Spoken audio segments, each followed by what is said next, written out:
అధికారం వచ్చేసరికి అప్పట్లో రాష్ట్ర ఖజానాలో ఉన్నది కేవలం 100 కోట్ల రూపాయలు. మరి ఇప్పుడు ఇవాళ చంద్రబాబు నాయుడు అధికారంలోకి వచ్చేసరికి చంద్రబాబు ప్రమాణ స్వీకారం చేసిన జూన్ 12వ తారీఖు సరిగ్గా 2 రోజుల ముందు కేంద్రం నుంచి రాష్ట్రానికి రావాల్సిన డెవల్యూషన్స్ కూడా వచ్చాయి. 5,655 కోట్ల రూపాయలు డబల్ బోనాజా, 2 డెవల్యూషన్స్ కూడా ఇచ్చినారు.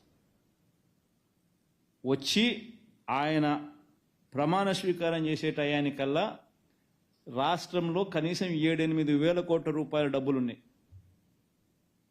మాతో 100 కోట్ల రూపాయలతో మేము ప్రమాణ స్వీకారం చేసినాం. మా 100 కోట్ల రూపాయలు ఉన్నప్పుడు మేము చేసినాం. ఆయన అధికారంలోకి వచ్చేసరికి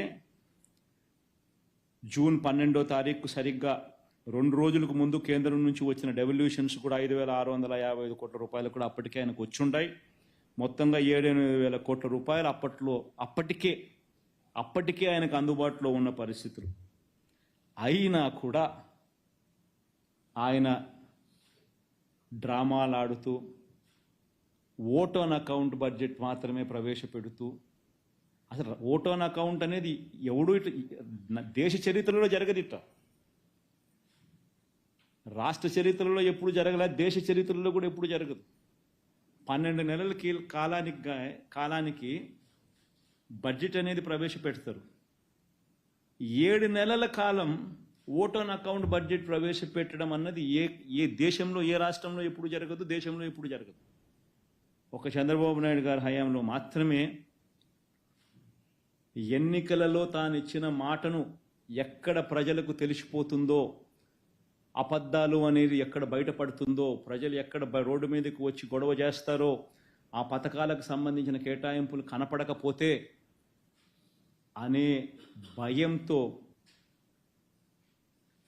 అప్పులు ఎక్కువ ఉన్నాయి, రాష్ట్రం అతలాకుతలము అని చెప్పి తాను చెప్పాలనుకుని అబద్ధాలు చెప్పాలనుకునే దానికి ఊతం కల్పించుకునే దానికోసం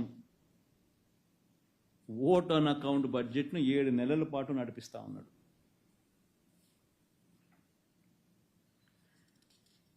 దీంతో పాటు రెగ్యులర్గా బడ్జెట్ ప్రవేశపెడితే వాల్యూమ్ 5, వాల్యూమ్ 6 కూడా రాయాలి. ఆ వాల్యూమ్ 5, వాల్యూమ్ 6లో ఇంతకుముందు నేను చూపించిన స్లైడే మళ్ళీ వాళ్ళు పెట్టాలా. అప్పుడు అప్పులు ఇంతే ఉన్నాయి, మీరు ఇంత చెప్పినారు అనేది అవాస్తవం అని తెలిసిపోతుంది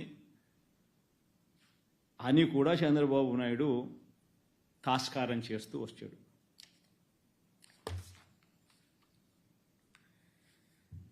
ఇవన్నీ ఆర్థిక విషయాలకు సంబంధించి చంద్రబాబు నాయుడు గారు చేస్తూ ఉన్న వైట్ పేపర్ కాదు, అది తప్పుడు పేపర్లు.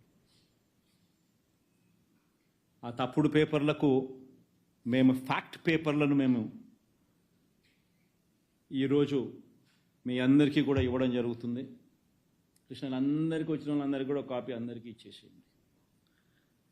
కంపేర్ చేయండి, ఎవరు వాస్తవము ఎవరు కాదు అనేది చూడండి.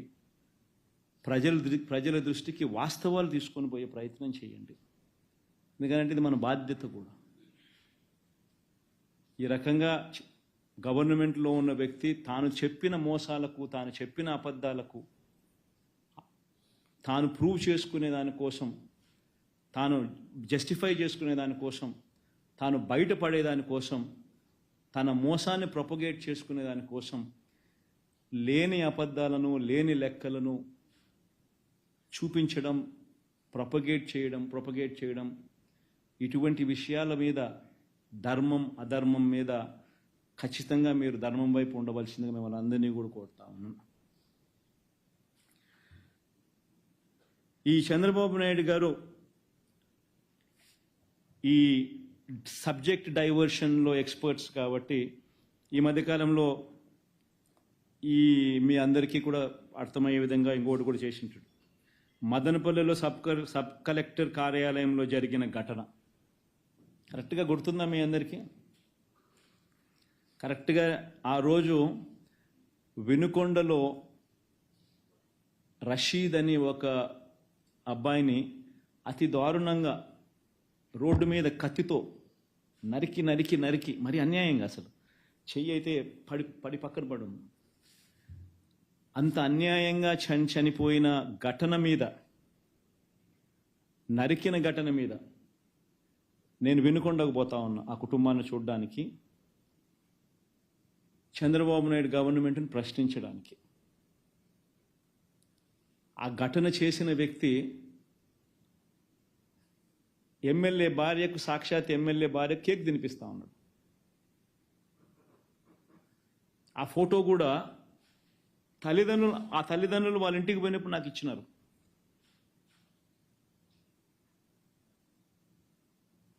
ఎమ్మెల్యేతో ఆ చంపిన ఆ వ్యక్తి పక్కనే నిల్చొని ఉన్న ఫోటో, తెలుగుదేశం పార్టీ ఇతర నాయకులతో ఆ మనిషి కలిసి దిగిన పక్కనే ఉన్న ఫోటో, ఇవన్నీ నాకు ఆ కుటుంబ సభ్యులు ఇచ్చినారు.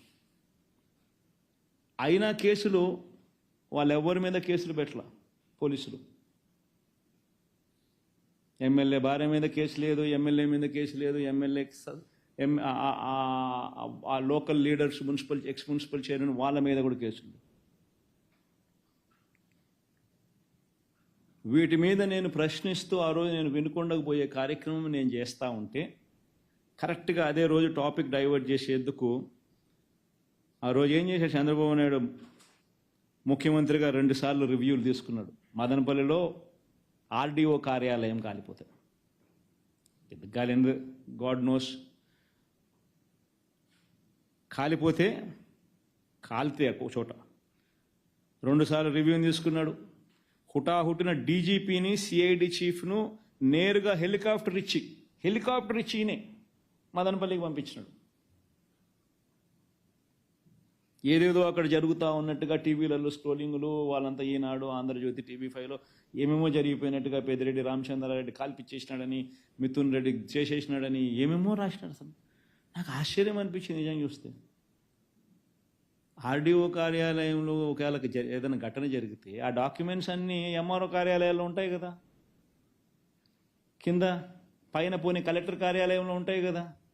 ఆర్డీఓ కింద ఎంఆర్ఓ ఉంది, ఆర్డీఓ పైన కలెక్టర్ కార్యాలయం ఉంది. ఇక్కడ ఏదైనా జరిగితే ఇక్కడ ఉంటాయి డాక్యుమెంట్స్, లేకపోతే ఇక్కడ ఉంటాయి. ఇక్కడ ఒక్క చోటే కాదు, సీసీఎల్ఏలో కూడా ఉంటాయి డాక్యుమెంట్స్ అన్నీ. సీసీఎల్ఏలో కూడా డాక్యుమెంట్స్ అన్నీ ఉంటాయి. సీసీఎల్ఏలో కూడా వదిలేసాయి, ఆన్లైన్లో ఉంటాయి. బటన్ నొక్కితే ఆన్లైన్లో కనపడతాయి నీ డాక్యుమెంట్, నీకేం కావాలో డాక్యుమెంట్స్. మిగతాది కదా దేవుడు ఎరుగు. మరి ఏం జరిగిందని దానికి ఏదో ఘటన ఏదో జరిగింది, ఆడియోలు ఎందుకు కాలిందో దేవునికి ఎరక. దానికి ఏదో చిత్రీకరించి దానికి ఏదో లేదో ప్లాన్ చేసినట్టుగా దానికి అభూత కల్పన క్రియేట్ చేసి దానికి ఏమేమో దాన్ని చేసి కేవలం ఏంది జగన్ రషీద్ దగ్గరికి పోతున్నాడు చూడడానికి. మై గాడ్, అసలు ఏ రకంగా ఇది సబమని చెప్పి నేను అడుగుతా ఉన్నా. 7 సార్లు పెద్దిరెడ్డి రామచంద్రారెడ్డి ఎమ్మెల్యే, 3 సార్లు మిథున్